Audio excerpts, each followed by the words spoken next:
දඹදිව බුද්ධ ගයාව ඇතුළු සිද්ධස්ථාන අද වන විට ලෝකයේ සෑම බෞද්ධයෙකුටම වන්දනාමාන කරන්නට හැකි පරිදි නිර්මාණය කරන්නට යෙදුණු බෝධිසත්ව ගුණෝපේත ශ්‍රීමත් අනගාരിക ධර්මපාලතුමන්ගේ 166 වන ජන්මදිනය නිමිත්තෙන් හෙළදීප ටීවී අප තබන උපහාරමය සටහනයි මේ. අනගාരിക ධර්මපාලනාමේ ගෞතම බුදුරජාණන් වහන්සේගේ පිරිනිවන් පෑමෙන් අනතුරුව සී සද්ධර්මය සුරක්ෂිත කිරීමට කාලයෙන් කාලයට ලොව තුල සුවිසල් පුද්ගලයන් බිහි විය. එම පුද්ගලයන් අතුරෙන් බුද්ධ ශාසනයත් ලංකාදීපයත් සිංහල බෞද්ධයත් රැක ගැනීමට ලෝ පහළ වූ අසහාය වීර පුත්‍රයෙකු වූ අනගාരിക ධර්මපාලතුමා 1864 සැප්තැම්බර් මාස 17 වන දින කොළඹදී උපත ලද ධර්මපාලතුමාගේ නිජ භූමිය වූයේ දකුණු පළාතේ මාතර හිත්තටිය ග්‍රාමයයි. මාතරදොන් කරෝලිස් හේවා විතාරණ පියා වූ අතර මල්ලිකා හේවා විතාරණ මෑණියන් විය. පවුලේ ප්‍රථම දරුවා ලෙස උපත ලද ධර්මපාලතුමන්ට උපතේදී තබන ලද නාමය වූයේ ඩොන් ඩේවිඩ් හේවා විතාරණයි. කොළඹ දෙමටගොඩ බැස්ටියන් පාසලෙන්, කොළඹ සාන්ත බෙනඩික්ට් පාසලෙන්, කෝට්ටේ ක්‍රිස්තියානි විද්‍යාලයෙන්, මෝදර තෝමස් විද්‍යාලයෙන් අධ්‍යාපනය ලැබූ එතුමාගේ අවසාන පාසල වූයේ කොළඹ රාජකීය විද්‍යාලයයි. මේ පාසල් සියල්ලම ක්‍රිස්තියානි පාසල් වූ නිසා කොළඹ මාලිගා කන්ද විද්‍යෝධ මහ පිරිවෙනේ වැඩ වාසය කළ හික්කඩුවේ ශ්‍රී සුමංගල නාහිමිපාණන් වහන්සේගෙන් සහ හේයන්තුඩාවේ දේවමිත්ත නාහිමිපාණන් වහන්සේගෙන් බුදුදහම හා පාලි භාෂාව පිළිබඳව ඉගෙන ගැනීමට ඩේවිඩ් තරුණයාට සිදු විය. මේ අතර පානදුරා වාදයේ පොත කියවූ ඇමරිකානු ජාතික ඕල්කට් තුමා සහ රුසියානු ජාතික බැලස්ටි මැතිනිය ලංකාවට පැමිණ වැලිවත්තේ විජේරතන විහාරයේදී තිසරණ සහිත පංචශීලයේ සමාදන් වී ප්‍රසිද්ධියේම බුදුදහම වැළඳගනු ලැබුවා. මේ සමයේ ශ්‍රී ලංකාව ඉංග්‍රීසි ජාතීන්ට යටත්ව තිබූ අතර සිංහල බෞද්ධයාට දැඩි පීඩාවට පත්ව සිටි අතර ඕල්කට් තුමාගේ මෙම ක්‍රියාව මහත් අස්වැසිල්ලක් විය. සිංහල බෞද්ධයා නගා සිටුවීමට කොළඹ ආනන්ද විද්‍යාලය, මහනුවර ධර්මරාජ විද්‍යාලය, ගාල්ලේ මහින්ද විද්‍යාලය වැනි පාසල් ආරම්භ කළ ඕල්කට් තුමා ගමින් ගමට ගොස් බෞද්ධයන්ගේ අයිතිවාසිකම් පිළිබඳව දැනුවත් කරන දේශන පවත්වන ලදී. ජාතික ආගමික හැඟීම් මතුවන එම දේශනාවන් ශ්‍රවණය කළ ඩේවිඩ් තරුණයාද ඕල්කට් තුමා හා එකතුව ඩේවිඩ් යන කිතුණු නාමය ඉවත් කර ධර්මපාල හේවා විතාරණ ලෙස තම නාමය වෙනස් කර ගන්නා ලදී. එතන් පටන් බ්‍රහ්මචාරී ජීවිතයක් ගත කරමින් ඕල්කට් තුමා සමග ගමින් ගමට ගොස් ජාතික ආගමික පුනරුදේ ඇති කිරීමට කැපවීමෙන් කටයුතු කළහ. තම දේශන නිර්භීතව අවංක චේතනාවෙන් කළ නිසා එවකට ශ්‍රී ලංකාවේ දක්ෂතම කතිකයා බවට පත් වූයේ ධර්මපාලතුමාය. 1893 සැප්තැම්බර් මාස 11 වෙනි දින සිට 27 වන දින දක්වා ඇමරිකන් එක්සත් ජනපදයේ චිකාගෝ නුවර පැවති ලෝක ආගමික සමුළුවට සහභාගී වීමට ධර්මපාලතුමාට ආරාධනා ලැබිණි. එහිදී තම දේශනාවන් සම්බුද්ධ චරිතය, ආර්ය අෂ්ටාංගික මාර්ගය, චතුරාර්ය සත්‍ය විස්තර කරමින් පැවැත් වූ දේශනාවන් පැමිණ සිටි බොහෝ දෙනා ඊ타මත්ම වශී වී අසා සිටින ලදී. එම අවස්ථාවේදී ස්ටොක් නම් ඉංග්‍රීසි ජාතිකයා බුදුදහම වැළඳගත් අතර බෞද්ධ දේශනාවන් සඳහා දිගින් දිගටම ධර්මපාලතුමාට ඇරයුම් කරන ලදී. මේ සිදුවීම ඇමරිකාවේ බොහෝ පුවත්පත්වල පළවීම පවා ආందోලනාත්මක සිදුවීමක් බවට පත්විය. එම සමුළුවට සහභාගී වී නැවත මෙරටට පැමිණෙන අතරමඟදී ඔල්ගෝ වරායට පැමිණි ධර්මපාලතුමා දැක බලා ගැනීමට විශාල පිරිසක් එම වරායට එක්රැස්ව සිටි අතර එම දිවයිනේ කෝටිපතිනියකු වූ මෙරි පෝස්ටර් මැතිනියද ඒ අතර සිටියහය. පසු කලක ධර්මපාලතුමාගේ ධර්මදූත සේවාවට එක් වූ එතුමිය ලක්ෂ ගණන් මුදල් ආධාර කළහ. මේ කාලය වන විට බුදුදහම බුදුන් උපන් රටින් එනම් ඉන්දියාවෙන් බුදුදහම අතුරුදහන් වී බෞද්ධ සිද්ධස්ථාන වල් වැදී තිබුණේය. ධර්මපාලතුමා ඉන්දියාවට යන විට ඉසිපතන මිගදාය සම්පූර්ණ වනාන්තරයෙන් වැසී ගොස් තිබූ අතර විහෙර විහාර විනාශ කොට ජනතාවගේ ප්‍රයෝජනය සඳහා ගල්කණු කරත්තවල පටවාගෙන යනු දුටු ධර්මපාලතුමාගේ හදවතට බලවත් කම්පනයක් ඇති විය.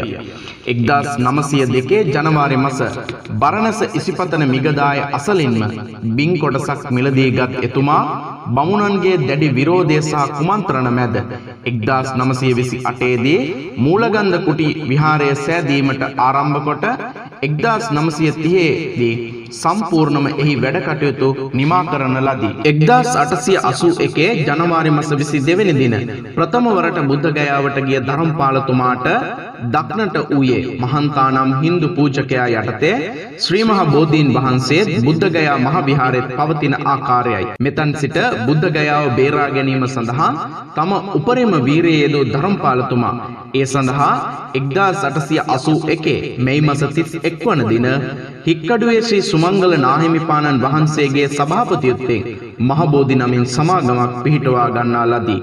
එම සමාගම මගින් රටපුරා ගමන් කරමින් ධර්මපාලතුමා සිංහලයෙන් නැගිටිව් බුද්ධ ගයාව බේරා ගනිව් යන අභීත නාදයෙන් හඬනගා ලංකාව පුරාම ගමන් කර අතර ලෝකයේ අනිත් බෞද්ධ රටවල් හා එක්ව කටයුතු කළාය. මුලින්ම බුද්ධ ගයා භූමියෙන් ඉඩමක් මිලදීගෙන ආවාසයක් කරවා එහි භික්ෂූන් වහන්සේලා වැඩ වාසය කරන්නට සැලසූ අතර මේ අතර මහන්තාගෙන් පැමිණෙන දැඩි බලපෑම් වලට මුහුණ දෙමින් ලෝක බෞද්ධයන් සමග බුද්ධ ගයාව බේරා ගැනීමට නොබියව ක්‍රියා කළ ධර්මපාලතුමා කල්කටාවේදී මහබෝධි සමාගම පිහිටවා එහි ධර්මරාජක විහාරයේ නමින් බෞද්ධ මධ්‍යස්ථානයක්ද පිහිටවනු ලැබීය. මේ වන විට මේ ප්‍රදේශය හින්දු භක්තිකයන් ප්‍රබලව සිටි නිසා ඉන්දියානු රජයේද මෙම ගැටලුව පිළිබඳව අවධානයක් යොමු කළේ නැත. නමුත් ලෝක බෞද්ධ ජනතාවගේ උද්‍යෝගය නිසා බුද්ධ ගයා නඩුව ක්‍රියාත්මක වූහ. අවසානයේදී ශ්‍රේෂ්ඨ අධිකරණයෙන් බුද්ධ ගයා විහාරයේ අයිතිය බෞද්ධයන්ට ලැබිය යුතුයයි නඩු තීන්දුව ප්‍රකාශ කළේය. මෙම නඩු තීන්දුව බෞද්ධ ඉතිහාසයේ සුප්‍රසිද්ධ නඩු තීන්දුවක් බවට පත්වන්නේ එනම් එක ලේ බිඳුවක්වත් නොසොල්වා බුද්ධ ගයාව බේරා ගැනීමයි. 1912 දී මෙතුමා සිංහල බෞද්ධයන් තුළ ජාතික ආගමික හැඟීම් ගොඩනැගීමට ගමින් ගමට ගොස් දේශනා පැවැත්වූහ. තම ධනය පවා වියදම් කරමින් බුදුදහමත් සිංහල ජාතියත් ගොඩනැගීමට කටයුතු කළ එතුමා 1931 වර්ෂයේදී විද්‍යෝද පිරිවෙනේදී ශ්‍රී ලංකාව තුළ තම අවසාන දේශනය පවත්වා දඹදිව බලා පිටත්ව ගියහ. මේ වන විට 57 වන වියේ පසු වූ ශ්‍රීමත් අනගාരിക ධර්මපාලතුමා 1931 ජුලි මාස 31 වන දින පූජනීය බෝරුග්ගමුවේ ශ්‍රී රේවත හිමිපාණන් වහන්සේ යටතේ ශ්‍රී දේවමිත්ත ධර්මපාල යන නමින් උතුම් පැවිදි දිවියට ඇතුළත් වූහ. 1933 ජනවාරි මාස 17 වන දින අධිශීල සංඛ්‍යාත උපසම්පදාවට පත් වූ අතර 1933 අප්‍රේල් මාස 27 වන දින උන්වහන්සේ බරණැස් නුවරදී අපවත් වූහ. උන්වහන්සේගේ ශ්‍රී දේහය දහස් සංඛ්‍යාත මිනිසුන්ගේ සහභාගීත්වයෙන් බරණැසදී අවසන් කටයුතු සිද්ධ කරන ලදී.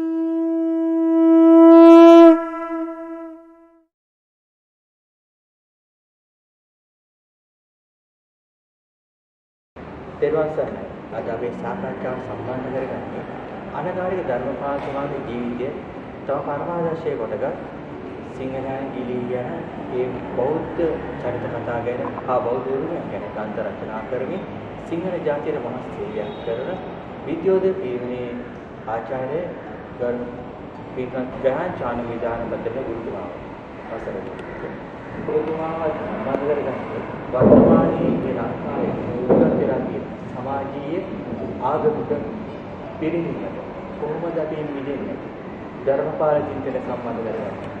චලවසල්යි මහත්මයා මේ කාලේ හැටියට අනගාരിക ධර්මපාලතුමාගේ චින්තනය, එතුමාගේ දේශනා විලාස, එතුමාගේ ධර්ම දූත සේවය මේ කාලේ හැටියට ඉතාමත් වැදගත් වෙනවා. ඇත්තටම අපිට ඒ කාලේ ගත්තයින් පස්සේ රටහිර ජාතියක් ආක්‍රමණයක් කරලා තිබිච්ච කාලයක් විශ්වයේ යටත් තිබිච්ච කාලෙක ඒ කාලේ ඒ වගේ පරිහානියක් වෙන එක පුදුමයක් වෙන දෙයක් නෙමෙයි. නමුත් දැන් අපිට නිදහස ලැබිලා තියෙනවා. ඒත් නිදහස ලැබිච්ච මේ කාලේ මම හිතේ සුදු ජාතිකයන් පාලනය කරන කාලයටත් වඩා මහා විනාශයක් සිද්ධ වෙමින් යනවා සිංහල ජාතියටත් සම්බුද්ධ ශාසනයට. ඇත්තටම මේව කරන්නේ වෙන ජාතීන් නෙමෙයි. අපේ පිරිහීම කරගන්නේ අපිමයි. ඒ සිංහලයාගේ විනාශය සිංහලයා විසින්මයි සිද්ධ කරගන්නේ. බටහිර ජාතීන් මේකත් කළා. ඒකට නමුත් ධර්මපාලකයන්ගේ අදහස වුණේ ඒ කාලේ සිංහලයා පිළිගන්නේ සිංහලයාගේම වරදින් උත්තරයක් දෙන අය මතේ ගල් කළාට මේ හොඳට හොයලා බලනකොට ඉතින් ඇත්තටම පැහැදිලිව පේනවා අපි පිළිහෙන්නේ අපේ විනාශය. දැන් අපේ සිංහල මිනිස්සු මොකද කරන්නේ? උදේ 7 වෙනකම් බුදි. ඒ 6-7 වෙනකම් කඩ අරින්නේ රෑ දවල් 9-10ට. ඊට පස්සේ පැයක් විතර දුම් අල්ලනවා. කහ වතුරේ හිනෝ මේ ලෝලුවකටවත් දාන්න නැති තරමේ කහ වතුර වලින් බිම හොදනවා. ඊට පස්සේ පැය ගාණක් වඳිනවා. මිනිස්සෙක් ඇවිල්ලා බඩුවක් මුට්ටුවක් කෙල්ලුවා. වඳිනවා පේන්නේ නැද්ද? පස්සේ එන්න කියලා. හදද? ඉතින් මේ මිනිසා පැත්ත පළාට එන්නේ. හරියට බොහොම උද්දච්චක මහා මාන්න අධිකයි සමහරක් ඇත්තා. ඊට පස්සේ මිනිසුන්ට කතා කරන්න හැටි දැන්. දැන් ඊට පස්සේ මොකද කරන්නේ? කන්නේ කියලා 12ට විතර වහ ගන්නවා කඩ. ආයි කඩේ අරින්නේ එයාට ඕන වෙලාවට. ඉතින් දිනුන වේද කඩ වහනවා පහ විතර. ඊට පස්සේ බීලා බුදි. ඊට පස්සේ ඉතින් දරුවෝ හැදින්නකුත් නැහැ. දරුවන්ගේ අධ්‍යාපනයත් ඉවරයි. ඊ ජීවිතත් වෙනසයි. අලසකමෙන් සිංහලයේ අත්‍රප්‍රාප්තයි කියලා. කවුද කිව්වේ? ධර්මපාලකවා. මෙන් හදන්න බෑ කියලා. උන්ට කොච්චර උපදෙස් දුන්නත් මේ කාලකන් සිංහලයා එහෙමනේ කිව්වේ. කාල බුදියනවා. උත්තාන වීර්යයක් නැහැ. ඒකද බලන්න උත්තානවතෝ සතිමතෝ සුචිකම්මස නිසම්මකාරිනෝ සංයතස්ස ධම්මජීවිනෝ අපමත්තස යසෝ විවට. උත්තාන වීර්ය මහන්සි වෙලා හම්බ කරලා. ඒ ව්‍යාපාර දිනු කරන හැටි බුදුරජාණන් වහන්සේ අපට වදාළා. දාසත්ව මහත්මයා ධර්මපාලතුමා දේශනාවක් කරනකොට මහා අයියෙන් කිව්වා දැන් බලාපල්ලා මේ සභාවේ. එකෙක් ඉන්නවද බොම්බයි කොටයි ටිකක්වත් හදන්න බෑ. ඉතින් අනේ මන් දන්නේ මේ සෙනසුන් මේ රාෂ්ට්‍රයක් ලැබුණු මිනිස්සෙක් හිටියා. මන් දන්නවා කිව්වා. ධර්මපාලතුමා මොකද ආන්තව වල්ලයි. තෝ මොටයි හදලා තෝම කාපා. ඕක තුලින් ව්‍යාපාරයක් කළා දිනු වෙන හැටි ඔබ දන්නේ. දැන් කියන්නේ බොම්බයි මොටයි හදන්න දන්නවා ඒ දැනගත්ත දේ ව්‍යාපාරයකට නමවලා දිනු වෙන ක්‍රමය අපි දන්නේ. දක්ෂතා තියෙනවා තිබ්බට ඒව උපනංවගෙන මුදල් රුපය දිනු වෙන හැටි දන්නේ. ඉපයුවොත් මුදල එදාම ඉවරයි. කනවා බොනවා නාස්ති කරනවා. ඉතින් ධර්මපාලතුමාගේ චින්තනයේ දේශීය කර්මාන්ත නම් ඔය බලන්න දැන් මේ කාලේ හැටියට ඉතාම වැදගත් වෙනවා. දැන් අපේ ජනාධිපතිතුමාගේ දැක්ම ගත්තන් පස්සේ නැට කාලිනව එතම දේශීය දේවල් වලට මොහු ප්‍රිය කරනවා.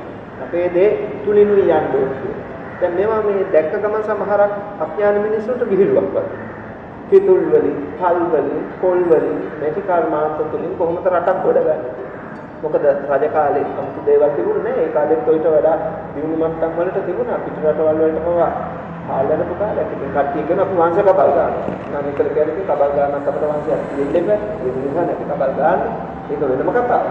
මහත්මයා මේ දේ කරු කරන්නේ ධර්මපාල චින්තනයේ ප්‍රධානම එක. දැන් ඔබතුමාට මතක ඇති ගිනිකූ කර්මාන්තසා. පටන් ගන්න එතුමා කොච්චර ප්‍රයත්නයක් දරුවද කියලා. පිට රටවල් වලට ගියපම එතුමා කියනවා මම දකිනවා පිට රටවල් වලට ගියපම ලෝක මිනිස්සු දිනුනේ නැහැ ජපානයේ. කොහොම හරි ජපානයට ගියපම ඒ මිනිස්සු දනවලින් කරන කර්මාන්ත තියෙනවනේ. ඒවෙන් අපට යන දී කෑලි අරගෙන ඒවෙන් ගිනි කුරු හදන හැටි දැක්කා. ඇයි අපට බැරි කරන්නේ? දැන් මේ රටේ කොච්චර මෙහෙම සම්පත් තියෙනවා. අපට දැක්මක් නැහැ. දැක්මක් නැහැ. ඒ දැක්මක් නොලැබෙන ප්‍රධාන කාරණාවක් තමයි සිල්වත් ජීවිතයක් නෑ. දැන් බලන්න මේ රටේ කොච්චර මත්ද්‍රව්‍ය අහුවෙනවා. බෞද්ධ රට ප්‍රධාන ආගම් හතරම තියෙනවා. කිසිම ආගමකින් පිළිටක් වෙලා නැහැ. හේතුව සුනාත ධාරේත චරාද කීවට බණ උදේ ඉඳන් කියනවා බණ අහනවා. ඇහුවට ඒ ක්‍රියාත්මක කරන්නේ. ඒ නිසා ධර්මයේ නෙමෙයි වැරද්ද තියෙන්නේ මිනිස්සු මේව ප්‍රායෝගිකව ක්‍රියාත්මක කරන්නේ. ඒ නිසා ධර්මපාලතුමාගේ අදහස උනේ මෙව දැන් පටන් ගන්න. කල් දාන්න බෑ. අනිත් එක තමයි නිදා ගන්න මිනිස්සයාට බොහොම අප්‍රිය කරපු චරිතයක් තමයි ධර්මපාල. නිද්‍රාශීලී දැනගන්න. දැන් පරාභව සූත්‍රය තියෙනවා නේද නිදා ගන්න මිනිස්සු පිරිහෙනවා කියලා. දැන් ධර්මපාලතුමාගේ චින්තනයේ තිබිච්ච ප්‍රධාන එකක් තමයි නිින්ද අඩු කරන්නේ. ඒ කියන්නේ නොනිදා ඉන්නවා කියන එක නෙවෙයි. නිදාගන්න එක ගක්කුරට අඩු කරන්න වැඩ කරන්න කියලා. එතුමා දවසකට මහත්මයා නිදාගෙන තියෙන පැය 2:00මාරක් 3. මුළු කාලෙම කැප කළා. දැන් ඔබතුමා දන්නවා ජාගරියාන් යෝගයේ දී බුදුරජාණන් වහන්සේ අපට අන්දනවා දන්නවා. චරණ ධර්මයෙන් එකක්. එතකොට මේ නිදි වරන්නේ මොකටද? නරක දෙයකට නෙමෙයි. දැන් නිදි මරණ 4 දෙනෙක් ඉන්නවනේ ධර්මයේ. කවුද? රටේ පාලකයා. හොරා. සල්ලාලයා. භික්ෂුව. දැන් රටේ පාලකයා නිදි මරන්නේ රටේ සෞභාග්‍ය වෙන්නේ කල්පනා කරනවා තීරණ ගන්න හැටි කල්පනා කළා මට නිින්දක් නැහැ හොරා ගෙවල් දින්නේ හැටි කල්පනා කරලා ඒක හොරකම යනවා දැන් නම් ඉතින් හොරාට දවල් බෙහෙත් නැහැ එයාට මොන වෙලාවක මොන කල්පනා නෝ සම්මතයේ තියෙන හොරු රැයට පණින්නේ කියලා සල්ලාලයා කල්පනා කරනවා මේ කොහෙටද මේ රැය වින්දන්න සුදුසු කියලා. දැන් ඔය තරුණ ළමයිත් ඉන්නවනේ ඉතින් ටෙලිෆෝන් එක කොට්ටයට තියා ගන්නවා. අම්මලා තාත්තලා දෙන්නේ නැහැ පාඩම් කරනවා වගේ. අම්මලා තාත්තලා ගියන් පස්සේ ඉතින් 10 11 පහ වෙලා ටෙලිෆෝන් එකේ කතා කර කර ඉන්නවා. ඉතින් ආයි නිින්දක් නැහැ. භික්ෂුව රැයට නිදි මරන්නේ කෙලස් තවන වීර්යෙන් භාවනා කරලා ධර්ම ඉගෙනගෙන තමන්ටත් අනුන්ටත් වැඩක් සිද්ධ කරගන්නවා. එතකොට මහත්මයා පැහැදිලි තා මේ නිදා ගන්න එක අඩු කරලා රට ජාතියට ආගමට වැඩ කරන්න. එතන තියෙන්නේ උත්සාහය. දැන් බලන්න ව්‍යාපාරයක් කරන මනුස්සය නිදාගෙන හරියන්නේ නැහැ. උදේ පාන්දර නැගිටලා කඩ ඇරන පොළවල් වලට ගිහිල්ලා කඩ වලට ගිහිල්ලා බඩු අරගෙන කොච්චර ප්‍රයත්නයක් දරන්න ඕනේද මහන්සියක්. එතකොට මේ නිදිමැරීමත් එක්ක වීර්යය කියන දේ ජීවිතේ තියෙනවා. ජීවිතේ ජයගත්ත හැම මනුස්සයෙකුම තිබිලා තියෙන මේ කාරණා දෙක. මොකක්ද? වැඩිපුර වැඩ කරන්න ඕන වීර්යෙන් යුක්ත. ඉතින් අපකාල චින්තනේ රටක් ගොඩ ගන්න නම් මේක තියෙන්න ඕන. හැම පැත්තකටම වටිනවා. ඉතින් අන්‍යාගමිකයට අන්‍යාදින්ට දොස් කියන්න එපා කොහොම. මුන් දියුණු වෙන්නේ උන්ගේ වීර්යයෙන්. අපේ අය පිළිහෙන්නේ අපේ වරදී. ඒ නිසා ඒව දැකලා සතුටු වෙන්න. ඒව ආදර්ශයෙන් හැදෙන්නේ. අන්න බලන්න ඔබතුමාට පැහැදිලිද? ධර්මපාලතුමාගේ චින්තනයේ තියෙන එතුමාගේ චරිතයේ තියෙන විශේෂ ලක්ෂණයක් තමයි හරි දේ කවුරු කළා හරි වැරදි දේ කවුරු කළා වැරදි. නැත්නම් මේ ධර්මපාලතුමා එක පුද්ගලයෙක්ට අයිති චරිතයක් නෙමෙයි. එතුමා ලෝකෙටමයි සම්පතක්. ඒක අන්‍ය ජාතිකයෝ දාන. අපේ අය තාමත් මේක තේරෙන්නේ නැහැ. අන්න ඒකයි අවශ්‍ය.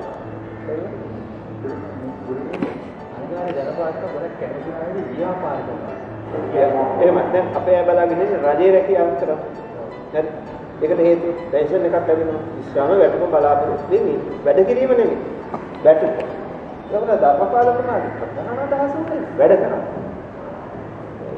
මේ රටක සමෘද්ධියට Tamanට අන්නේ ඒක මුදලක් ලැබෙනවනේ මහත්මයා. ඒ ලැබෙන මුදලට වැඩක් කරා.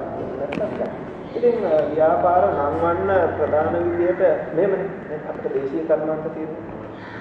ඒකට දේශීය කර්මාන්ත හඳුනගෙන පුරාණෝත්තමයේ කියපු වැඩ හඳුනගෙන ඒක දැන් අපෝ චිත්ත ශිල්පයේ චිත්තන්නේ. චිත්තන්තර බෙදලා තියාගෙන වැඩක් වෙන්නේ නැහැ. ඉතින් ඒක ලෝකෙට දෙන්න එපා. විකුණන්න එපා. එතකොට ඒක වෙළඳ පොලක් කරගන්න. එතකොට ධර්මපාලකතුමා ඒ ඔස්සේ කල්පනා කළා ඊට අවුරුදු 100කට කලින්. ඊට අවශ්‍ය පරිසරයෙන් දැක්කා. නමුත් ආසනාවකම තමයි රාජ්‍ය පාලකයෝ පහළ වෙන එක්කෙනා මේක තේරුම් ගත්තේ නැහැ. නමුත් නූතනයේ ඒ අවස්ථාව අපිට ලැබිලා තියෙනවා. ඒ නිසා අපිට බලාපොරොත්තු වෙන්න පුළුවන් මේ ධර්මපාලකතුමාගේ දැක්ම මෑත කාලේ ක්‍රියාත්මක වෙයි කියලා. ඇත්තටම එතුමා හිටියත් සතුටු වෙනවා මේක තමයි එතුමා බලාපොරොත්තු වෙච්ච ක්‍රමය කියලා. අනිත් එක මහත්මයා ධර්මපාලකතුමාගේ ඔය චරිතය ගත්තයින් පස්සේ ව්‍යාපාර හෝ මොකක් හෝ කරන්න පිරිසිදු ජීවිතයක් තියෙනවා. හරියට හරි. පංචශීල ප්‍රතිපදාව තුළ හිටින්නේ. අනුන්ට බණ කිව්වට වැඩක් නැහැ අප තුල ඒ ගුණ නැත්තම්. අඩුම ගණනේ විදියට පංචශීලයේ තියෙනවා. එතම නිතර කිව්වා පවිත්‍ර බ්‍රහ්මචාරීන්ට හැරෙන්න මේ ශාසනය දියුණු කරන්න බෑ. නිතර කියපු එකක් තමයි පවිත්‍ර බ්‍රහ්මචාරීන්ට හැරෙන්න මේ ශාසනය තුල ධර්ම දුක් සේවාවේ නිරත වෙන්න බෑ කියලා. ශාසනයට දෙයක් කරන්න බෑ. ශාසනයට අභිවෘද්ධිය පිණිස කටයුතු කරන්න බෑ කියලා කිතා පැහැදිලි. බුදුරජාණන් වහන්සේ වදාර චරත වික්‍රේ චාරිකා බෞද්ධ හිතාය බෞද්ධ සුඛාය අනාදී බුද්ධ වචන බැලුවම පැහැදිලි. ඒ ධර්මපාලකතුමා දුරු කරගත්තා. ඉතින් ඒ දැන් පංචශීලයේ තුල හික්මන මිනිස්සයාට ආනිසංස පහක් මේ ආත්මෙදිම ලැබෙනවා. මාත් ඒකේ එකක් තමයි යම් පිරිසක් වෙත එළබෙනවනම් විශාරද වෙලෙනවා. ඒ කියන්නේ සිල්වත් චරිතයකට පුළුවන් ඕන මිනිස්සෙක් ඉස්සරහ බය නැතුව යන්න. දැන් හුඟක් අයට ඒ විශාරද වල නැහැ.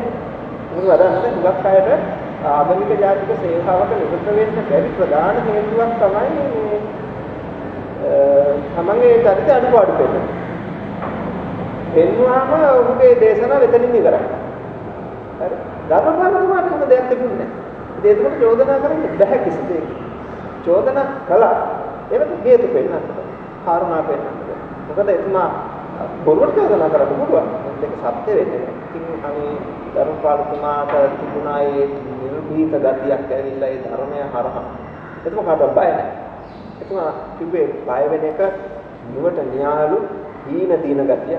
කිසියෙකුට බය වෙන්න කාටවත්. අපි වැරද්දක් කරන්නේ නැත්තම් අපි කාටවත් බය වෙන්න ඕනේ. කිසියෙකුට බය වෙන්න ඕනේ. බය කියන්නේ බොහොම නරකද?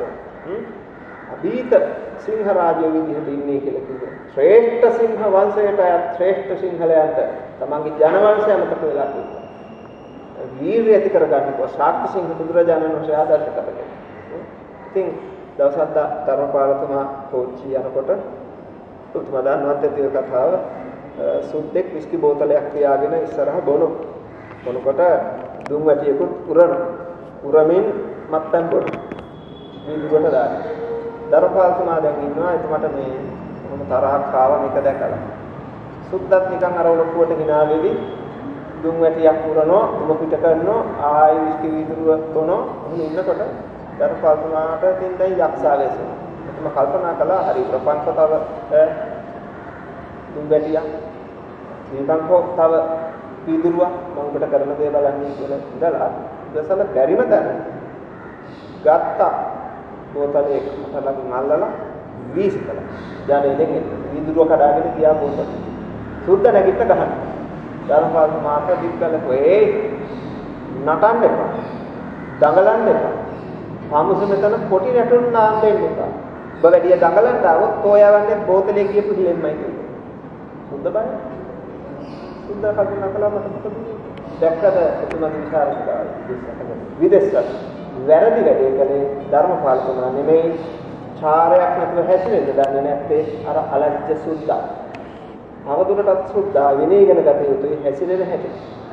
ඒ නිසා බෝතලේ විශ්කලේ ධර්මපාලතුමා අන්නේට ආරම්භක යුද්ධහත.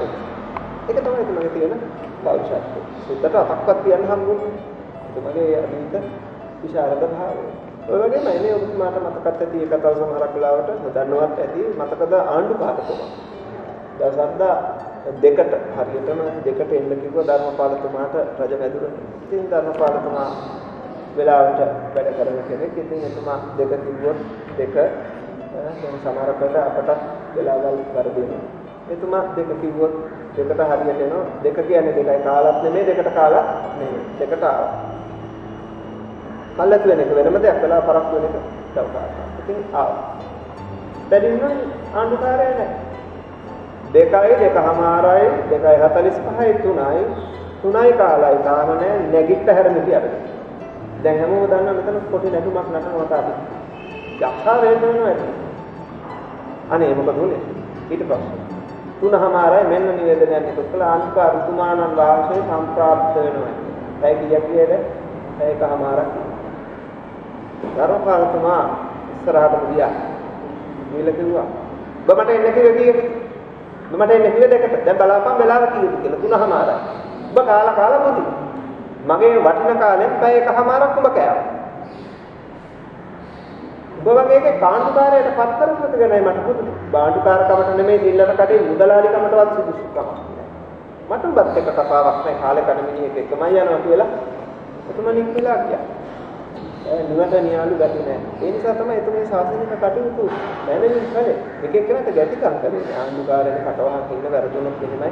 එහෙම දෙවිඩි චරිතයක් එතුමට දෙන්නේ නැහැ.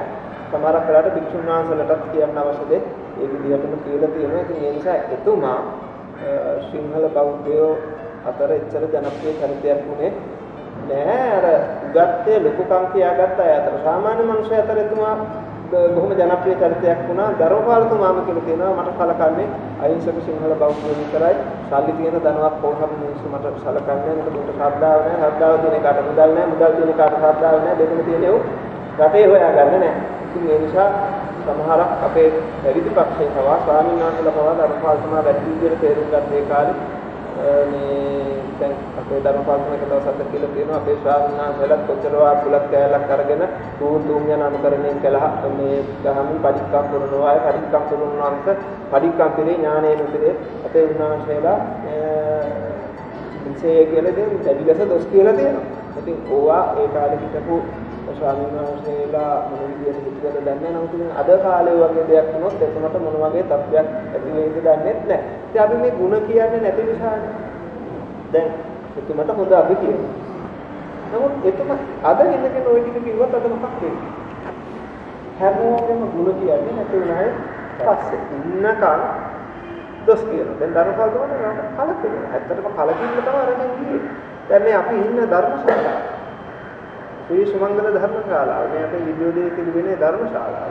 මේ ධර්මශාලාව මේ තියෙන ධර්මශාලාව හදන්න මූලික වෙලා කටයුතු කළේ ශ්‍රීමත් අනුගාරික ධර්මපාලතුමා. ඔබතුමාත් මාත් කියන්නේ මේ තැනදී හරියටම මේ ධර්ම මණ්ඩපයේ තියෙන තැනදී තමයි ධර්මපාලතුමා අවසාන කතාව කරලා දඹදිව බලා පිටත් වෙන්නේ. ඒ නිසා මේ ගොඩනැගිල්ලත් ඓතිහාසික ගොඩනැගිල්ලක් අපේ විද්‍යෝදයේ තිබෙන තියෙන කොළඹ මාලිගාව කන්දේ.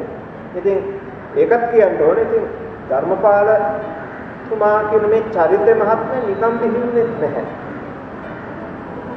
රටත් ජාතියත් සම්බුද්ධ ශාසනයක් පිළිගෙන හැම අවස්ථාවකදීම පුදුම ආශ්චර්යයක් මහත්මය මේ යුග පුරුෂය පහළ වෙනවා. අන්තිම මහත්මය ධර්මපාලතුමා දුක් විඳින්න අවශ්‍ය කෙනෙක් නෙමෙයි ශාසනික සේවාවේ නිරත වෙලා. බැනුම් අහන්න අවශ්‍ය කෙනෙක් නෙමෙයි. මොකද එතුමා මුදලින් මේකේ මුදේ කෝටිපති ව්‍යාපාරික පවුලක සුපිරි සපවත් පංචකාමයේම පරිභෝග කරලා විශේෂයෙන්ම ප්‍රශංසනීය ජීවිතයක් ගත කරන්න තිබිච්ච සත්‍ය. ඒ සියල්ල පැත්තකට දාලා පහ වස්ත්‍රය පොරෝගෙන නගාරින් දෙලා මුලින්ම එතුමා සුදු වස්ත්‍රයක් පෙරෙන්නේ. පස්සේ එතුමා ඒ කසාවත් පුරවාගෙන අනගාരിക විදියට පැතුල් වෙලා ශාසනය වෙනුවෙන් සැකවුනේ. බුදුරජාණන් වහන්සේට සිංහල ජාතියට තිබිච්ච අප්‍රමාණ අනන්ත වූ ආදර ගෞරවය නිසා. ඉතින් එතුමාගේ කාර්යය නැමෙමින් කළා. එතුමාගේ තරුණ ජීවිතයෙන් කැපකලේ බුද්ධ ශාසනය. දැන් බලන්න දඹදිව ධර්මදූත සේවාවට යන්නත් කලින් ලංකාව පුරා එතුම ධර්මදූත සේවාවේ ධර්මදේශකෙක් සතු සියලුම අවශ්‍ය ගුණාංග එතුමගේ චරිතය තිබුණා. අර මම දැන් කිව්වා එතුමගේ චරිතෙ පිට ගුණ කිහිපයක්. අලසකමක් නැහැ. නින්ද අඩු වැඩිපුර වැඩ කළා. ඒ නිසානේ කෙටි කාලයක් ඇතුළත වැඩිපුර වැඩ ගොඩක් කරන්න පුළුවන්. අනික බය කියන දේ ගෑවිලා නැහැ. පිරිසිදු සිල්වත් ජීවිතයක් තිබුණා. උගත්කම. ධනවත් පවුලක ඉපදුණා. ධනවතුන්ට බණින්න ඕන දුප්පත් අය දුප්පත් පවුලක ඉපදිලා නෙමෙයි. ධනවත් පවුලක ඉපදිලායි ධනවතුන් විවේචනය කරනවා නම් හොඳට ඉංග්‍රීසි දැනගෙනයි ඉංග්‍රීසි භාෂාවට බඳින්න. ඉංග්‍රීසි අකුරක්වත් වචනයක්වත් දන්නේ නැතුව පරසුද්ධක ඉංග්‍රීසිය උම තියාගනින්න කියලා දනිනවා නම් ඒක සුදුසු නැහැ. රූපෙන් අග්‍ර වෙලා ඒ රූපෙට බඳින්න. සත් කුලයේ ඉඳලා රාජපූජිත බුදුරජාණන් වහන්සේ සියලුම ඒ ධර්මයේ දේශනා කළේ අනිත් සියලුම දෙනාට. එතනයි දැන් එහෙම ඉඳගෙන බුදුරජාණන් සෙකුලේ ප්‍රතික්ෂේප කළේ. ධනවත් පවුලක රාජපූජිත පවුලක ඉඳලා උන්වහන්සේ ධනවතුන් ගැන කතා කළේ දුප්පතුන් ගැන කතා කළේ. ඒ නිසා දැන් අපට පේනවා සමහරක් වෙලට මේ එක ගුණයක්වත් නැතුව රට ජාතිය ආගම ගැන කතා කරනවා. රටේ ඉතිහාසය දන්නේ නැහැ, ලංකාවේ ඉතිහාසය දන්නේ නැහැ, පාලිත් සංස්කෘතත්. දැන් සමහරක් වෙලට අපිට පේනවා සමහරක් පරපතල මාතෘකා දැන් ලංකාවේ කතා කරනවා. බුද්ධ සත්‍ය විභක්ති ටිකේ වර්ණනා කරනවා. හරි අහවල් පොත් කියන නම් ටික කියන ඒ පොතේ පිටුවක් කියවලා නැති අය. කියන ප්‍රශ්න හොව උත්තර දෙන්නත් බැහැ. ඒ උගත්කම තියාගන්න ඕනේ. ධර්මපාලතුමා මේ සියලු ග්‍රන්ථ හදාරනවා. ඔබතුමා කියන්නේ ධර්මපාලතුමාගේ එක ලේඛනයක අපි දැක්කා පටිසම්භිදා මග්ග සියම් පොත. මගේ නමට එවන්න. පොතේ වර්ති ප්‍රවේශමෙන් එවපන්. ඔබ සියම් අකුරු කියවන්න ඉගෙන ගන්න කියලා දේවප්‍රිය වරිසිංහතුමාට විද්‍යාවක් කියනවා. වලින් හරිස්සනතුමා නෙමෙයි දේවප්‍රිය වරිසිංහතුමා. ඒ කියන්නේ ධර්මපාලතුමා හදාගත්ත ගෝලයක්.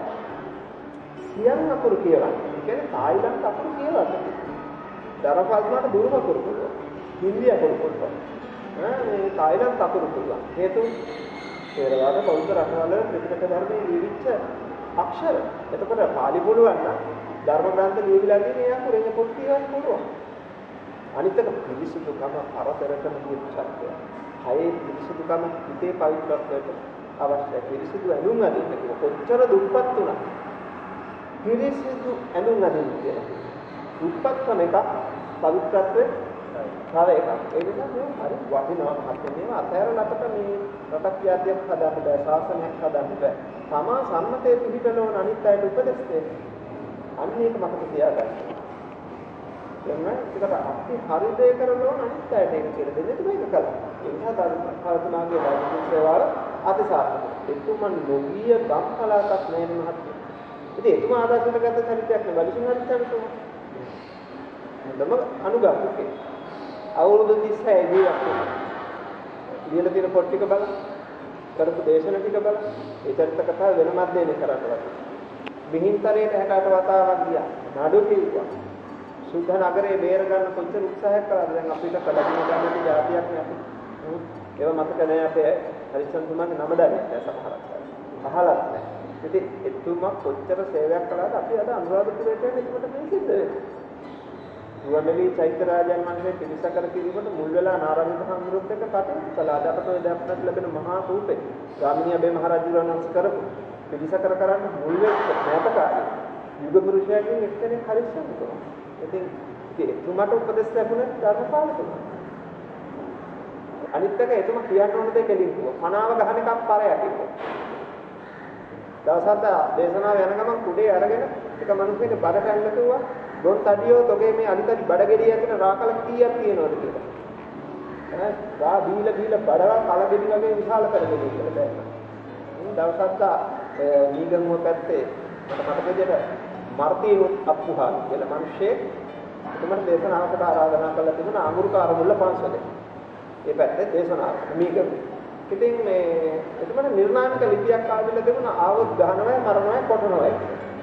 දවසක් ධර්මපාලතුමාගේ යක්ෂා වේශ වෙලා බැන බැන ඉන්න මොකද මේ වල්ලයි මොකද මේ ගොන්තඩි මට ආවොත් ගහනවයි මරනවයි කියන්නේ යාමර තිනවා මොකද මේ අනේ හාමුදුරනේ මේව ගණන් ගන්න එපා ඔබතුමා වඩින්න ඇවිල්ලා පුත දේශනාවක් කරාට මම තේරෙම බලා ගන්නම් කිව්වා. ඉතින් එහෙම කියලා මාත්‍ය ධර්මපාලතුමා නිගමුවේ ගිහිල්ලා දේශනාව කරනකොට ඉතින් එතුමා හතර වටේටම බණිනවා වැරදි වලට බණිනවා කරහනවා රට ජාති ආගම දේශනය කරන ප්‍රබෝධමත් කරනවා. ඔය අතරේදී මර්තිනුවක් පුත් හිටියා. ධර්මපාලතුමා ගැහැගියේ එතුමාද. මෙන්න තවත් ගොන්තඩිය බලාපල්ල මේකගේ හැටි. කණාවකුත් ගහගෙන බඩගිනියේ විශාල කියලා ඔන්න දැන් බණිනවා. දැන් පිළිලැච්ච. මේ බණට ආරාධනා කරපු මනුෂ්‍ය නිවේදනය කරනවා. මේ මනුෂ්‍යයා වඳින්න ගිය දේවාලි හේ කඩන් අතනවා වගේ වෙච්ච දෙයක්. මිනිසු කියන කොට විනාඩක කරලා ලැජ්ජ නිසා මෙහා පිරිසතරෙන් ඇඟිලා ගියා.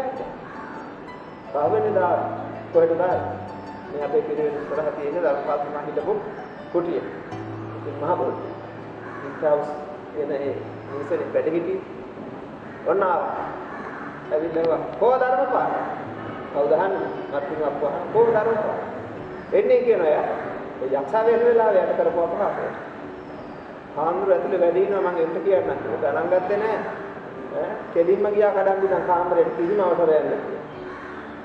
කියලා දැන් ධර්මපාලතුමා එන්දට වෙලා ආන්සිලා මේ පත්‍රය කියවමින් හිටියේ. පත්‍රය යටින් දැක්කා දොරකොඩ ළඟ හිටගෙන ඉන්නවා කවුරු හරි කෙනෙක්. උස්සල බැලුවා පත්‍රය. බලනකොට ඉන්නවා මාත් ඉන්නවා. දැන් බණින්නේ මෙයාගේ ධර්මපාලතුමාට මේ දා කරපු වැඩේ ධර්මපාලතුමාගේ මනුෂ්‍ය දැක්ක ගමන් හුවා කොබොත්තම් කියලා. යකෝ සුද්ධාගේ බාල්දුව දාගත්තම මදි උක හරියට අඳින්න ඉගෙන ගන්න බලාපන් ඔකේ කාස කොච්චර කිස්ස තියෙද කියලා. බොත්තම් හරියට දාගන්න. බැලුවම නැත්ත. කලබලයට ඇවිල්ලා තියෙන බොත්තම් ටික මොනවාද? මොකද මර්තිනු ඒ පැත්තේ ප්‍රශ්නව නැහැ නිකම්ම බලලා යනවා. පස්සේ එන්නම් කියලා කිව්ලා පහුවෙනද විශාල මුදලක් පරිත්‍යාග කළාලු ඔබතුමාගේ ශාසනික වැඩවලට. ඉතින් මේ අර ඒ අප්‍රධානින් හොඳයි. ඒ වරද්දක් පෙන්නලා දුන්නානේ වැරද්ද පිළිගත්තා. කෝප ගන්නේ නැහැ. අන්න බලන්න සතුටුදායි. ඒක තමයි ඇති වෙන්නේ. ඉතින් රටක් හදන්න පුළුවන් වුණා එතුමට ඒ කාලේ හැටියට. හැබැයි එතුමා කලතුරුණා ලංකාවේ මේ සිංහලයෝ කියන්නේ මහා පුදුම ජාතියක්. මුන්ට කලත් බයිනවා නොකලත් බයිනවා කලොත් වැඩිපුර බයිනවා නොකලොත් අඩුවෙන් බයිනවා. මේ රටේ වැඩ කරන්න කැමති නම් බැනුම් අහන්න බලාගෙන වැඩ කරපල්ලා නැත්තම් වැඩ කරන්න එපා. ඒ බුද්ධලයා බේරගන්නේ. ඒ මහත්මයා ධර්මපාලතුමා විතර දැනගෙන හිටියා බුද්ධ වචනේ පටිච්චසමුප්පාද දේවින්ද ලංකාවේ මොන ශාසනය ලංකාද්වීපයේ ශාසනය පිළිගන්නවා. ඉතින් ඒ නිසා ලංකාද්වීපය ගැන ඉතර අවධානයක් යොමු කරන්න අවශ්‍යතාවයක් නැහැ. නමුත් දඹදිව මේ වෙනකොට දහම පිළිහිලා තිබුණේ නැත්තටම පිළිහිලා තිබුණා. හින්දුන්ගේ හා ඉස්ලාම් ආක්‍රමණ නිසා සම්පූර්ණයෙන්ම ඉස්ලාම විනාශ වෙලා තිබුණා. අතරම මෑත කාලීන බෞද්ධ ධර්මදූත ප්‍රබෝධේ දඹදිව නිර්මාතෘවරයා අනගාരിക ධර්මපාලතුමා වගේම අම්බුද්කර්තුමා. ඉතින් මේ උත්තමය දෙන්නට පිසිදු වෙන තමයි දඹදිව බෞද්ධ ප්‍රබෝධය ඇති වුණේ. විශේෂයෙන්ම අනගාരിക ධර්මපාලතුමාට. පුදුම වාසනාවක් කියන්නේ සුද්දා රට පාලනය කරන කාලේ ඉන්දියාව සුදු ජාතිකව අතරම පහළ වුණා ශ්‍රේෂ්ඨ උගත්. ඒ ජාතියේම හැටියක් මහත්මයා උගත් පහළ වෙන්නේ. මොකද දැන් sir general Alexander Cunningham sir John Marshall තුමා පුරාවිද්‍යාඥවරු. ඒ ඇත්ත බොහොම සේවාවක් කළා ඉන්දියාවේ පුරාවිද්‍යාව. සර් එඩින් ආනෝල්ඩ් පඬිතුමා වගේ පඬිවරු කිව්වා. ඒ ඇත්ත බුද්ධාගම ගැන පොත් ලිව්වා පාලි ඉගෙන ගත්තා. දැන් ඔබතුමා කියන්නේ විල්හෙල්ම් ගයිගර් ඒ ජර්මන් පඬිතුමා පාලි ඉගෙන ගත්තා සුබුති හම්බුවා. මේ ජර්මන් පඬිවරු ඊට පස්සේ ෂෙල්ඩර්ස් පඬිතුමා වගේ පඬිවරු රීස් ඩේවිඩ් වගේ පඬිවරු මේ ඇත්ත ලංකාවට ඇවිල්ලා පාලි ඉගෙනගෙන මේ සමහර ශබ්දකෝෂ පවා ලිව්වා අඩු අයද. එතකොට බටහිර ජාතීන් බුදුදහමට නැඹුරුව බොහෝම විතරක්ව කටයුතු කළා. දැන් බලන්න අපේ මේ සමහරක් නැත්තන්ගේ අදහසක් තියෙනවා සුද්ධ සාසනය විනාශ කළා. හරි? කිසි කෙනෙකුට සාසනය විනාශ කරන්න බැහැ. සිංහලයේ සාසනය විනාශ කළා තියෙනවා. හරි? සමහර සිංහල රජදරුවෝ චෛත්‍ය හාරලා මහාවංශ බැලුවම පැහැදිලිව පේනවා විනාශ කළා තියෙනවා. දැන් අරක පැහැදිලි තියෙනවා. ඒ නිසා දැන් එහෙම දොස් කියන්න බෑ බටහිර ජාතීන්ට. ඒ ඇත්ත තමයි මේවා කැලීම් කරලා හොයාගන්න. ලෝකෙට දුන්. එතකොට තාම ප්‍රශස්තගත ඒක ලෝකෙම පිළිගත්ත දෙයක්. අපට ඒවන්නේ කියන්න බෑ. ඒ නිසා විදේ ඉන්න එක්කෝවගේ ලෝකය ගැන කිසිවක් දන්නේ නැතුව ඒව අධ්‍යයනය කරන්න නැතුව කතා කරන්න නරකයි. ඉතින් ඒ ඇත්තෝ ඒව හොයාගෙන ඒ තැන් ගැන සටහන් කරනකොට ධර්මපාලතුමා ප්‍රබෝධය ඇති කළා. ඒ තැන් වලට ගිහිල්ලා විහාර හදලා. ඒ උදාහරණේ බරණැස සිස්පත මූලගන්ධ කුටිය හොයාගන්නවත් එක්කම ධර්මපාලතුමා එහි නව මූලගන්ධ කුටියක් තනුවත් හොඳයි බරණැස ධර්මදුත් සේවාව කළොත් හොඳයි කියලා කල්පනා කළා. එතුමා නෑනියන්ගෙනුත් මේරි ෆෝස්ටර් රොබින්සන් නැතිනියගෙනුත් ඒ ආධාර ලබාගෙන හිතවත් එක්කන්ගෙනුත් ආධාර එකතු කරගෙන ඒවා දෙවියන්ගෙන් හැදුවා නෙවෙයි. ඒ විතරක් නෙවෙයි. එතකොට ඉන්දියානු ආණ්ඩුවේ උදව් ලැබිලා තියෙනවා. දැන් සර්වක්ෂ ධාතුන් වහන්සේලාගේ කොටසක් නාගර්ජනී කොණ්ඩ චෛත්‍යනුත් ධර්මරත්න චෛත්‍ය ගැනීමෙන් හම්බෙච්ච ධාතුන් වහන්සේලාගේ කොටසක් ධර්මපාලතුමාට ලැබුණා. ඒ ධාතු තමයි මහත්මයා කල්කටාවේ මහ බෝධිය අපේ මූලගන්ධ කුටි විහාරෙත් තැන්පත් කරලා තියෙන්නේ කොටස්. ඒකෙන් ඒ ධාතුන් වහන්සේලා ඒ කොටස් දෙකක් අපට ලැබුණානේ. ඒ උන්වහන්සේලා තැන්පත් කරලා තියෙන්නේ මේ විහාර දෙක. ඉන්දියාවට දැක්ක කියන්නේ ඒ චෛත්‍ය කඩාවෙන් ගඩොල් අරගෙන සාධාරණයි මහත්මයා. මොකද කාරණාව බෞද්ධයෝ නෑනේ. ඔබතුමා උතුරු නැගෙනහිරට කියපුවම පේනවනේ ලංකාව බෞද්ධ රටක් කියලා කාරණු නැති චෛත්‍යයක් තියෙනවා. මහා ලොකු බෞද්ධ ප්‍රබෝධය ගැන කතා කරන මේ රටේ අපට බෑ තාමත් මේ වසංගතේ නවත්තන්න. ආරතු නැති චෛත්‍යයක් නෙමෙයි බලන්න බුදුහාමුදුරනේ බෙල්ල හාර ඇස්ගල ඉදහස් කාට. ඉතින් ඉන්දියාවේ හන්නේ මේ නියත විද්‍යා දෘෂ්ටිකයන් වාසය කරන බෞද්ධයෝ නැති ශ්‍රද්ධාවක් නැති මේ මිනිස්සු අඤ්ඤතීර්ථක වෙන රටක මේ වගේ දේවල් ගැන කහන්න දෙයක් එහෙමවත් ඉන්නක පුදුමයි. ඉතින් ඒ නිසා ඒ රටවල එහෙම වෙනකොට ධර්මපාලතුමා එනකොට ගල්ගලවයි යනවා. දැන් අද රැට කුටියක් ඇද්දොත් හැදුනේ කුටිය නෑ. ගල් ටික ගලව. එච්චර දුක් විඳා. විට හපල කාපුවාර අනන්තයි. මුගලහක බෙනයක් තුල විද්‍යා. දියොත් බරණැස සිපතන නිගදායේ භූමියට එතුමා ඒ වාසය කරපු තැන් බලන්න පුළුවන්. මට මේ කියන්න ඕන. ඉතින් එවැනි රටකට ගිහිල්ලා හඬ නැතුව බොන්න නැතුව එක වේලක් වළඳලා හරි සාසනික සේවාව කළා. කෑම සැප නෙමෙයි හේතු. ඉන්න සැප නෙමෙයි හේතු. ඉන්න ඕන තරම් පහසුකම් තිබුණා. මම අර කලින් කිව්වේ ඒකයි. ඒක දුක් විඳින්න ඕනේ නැහැ. තම සාසනය වෙනුවෙන් දෙතුම කළා. ඒකම දැනගත්තා මේ දුරදක්නා ඥානෙ මේ දැන් ආරක්ෂා කටයුතු කරලා. බරණැසටත් ඒ ආකාරයෙන් සංග්‍රහ කළා. විතරනේ මාත්‍ය කුසිනාරාවේ. ඒ ආරම්භක මේ දෙවිදගිරි මමන් අවශ්‍ය කරන මේ පසුබිම ඇති කරවල ඒ තැන්වල භික්ෂුන් වහන්සේලා ගිහිල්ලා නතර කරවල ප්‍රබෝධය ඇති කරවන්න කටයුතු කරන්න යෙදුණා. එපමණක් නෙමෙයි බුද්ධ ගයාව. විශේෂයෙන්ම බුද්ධ ගයාව.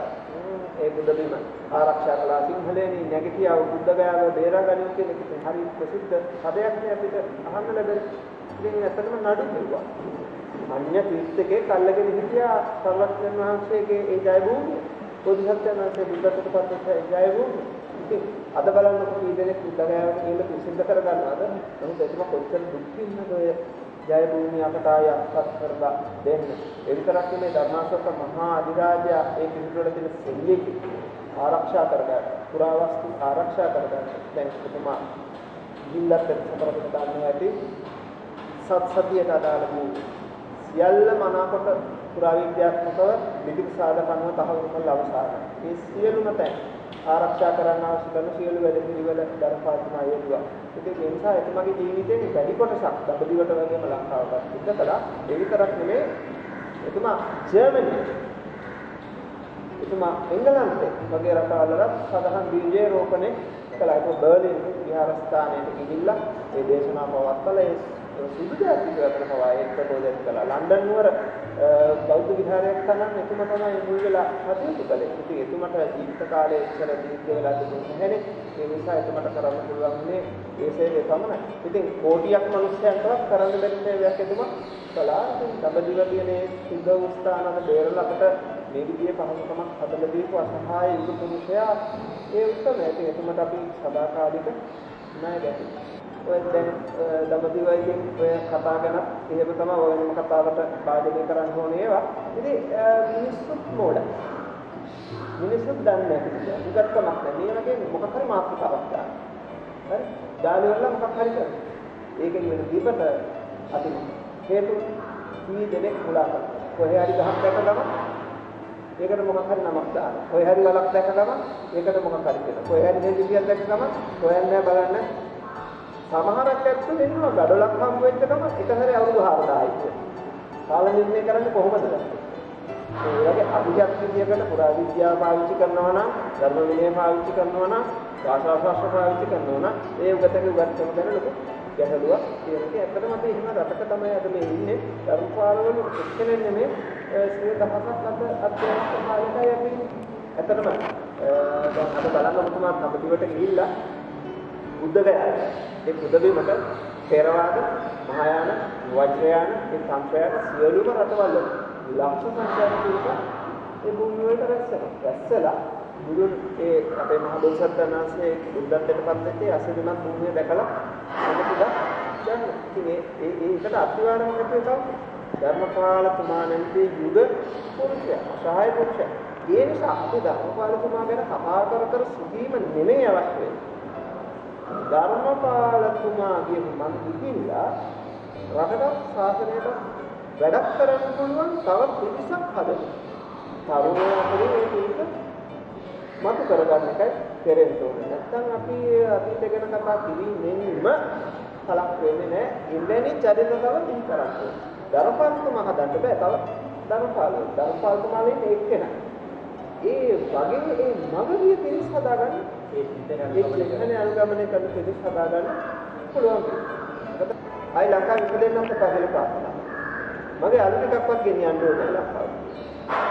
බුදු පසේ බුදු මහරහතන් වහන්සේලාගේ නිජ භූමිය වෙච්ච ජන්ම භූමිය වෙච්ච දඹදිව සුද්ධ නගරදී මාගේ අපවත් වීම සිද්ධ වෙන්නේ කියලා එතුමා ඒ මධ්‍ය මණ්ඩල භූමිය බලාගෙන ඉඳලා බරණ සිසුපතන මුලගන්ධපුරි භූමියේදී තමයි එතුමාගේ අවසාන ස්මෘතිය. එතකොට ඒ ආදාහනයක් ඒ බරණ සිංහ සිද්ධ කළා.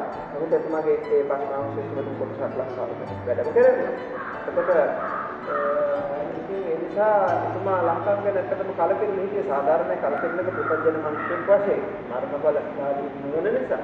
ඉතින් එතුමාගේ ප්‍රාර්ථනාව තිබුණේ තම 25 වතාවක් ඉපදිලා දඹදිව කටයුතු කරලා බුද්ධ ශාසනයේ බබලවා කියාව ලැබුණා කියලා. ඉතින් ඒ අපි මේ 25 කියලා ගත්තයින් පස්සේ වාර 25 හොඳට බැලුවොත් අවුරුදු 2500ක කාලයක් වැටෙනවා.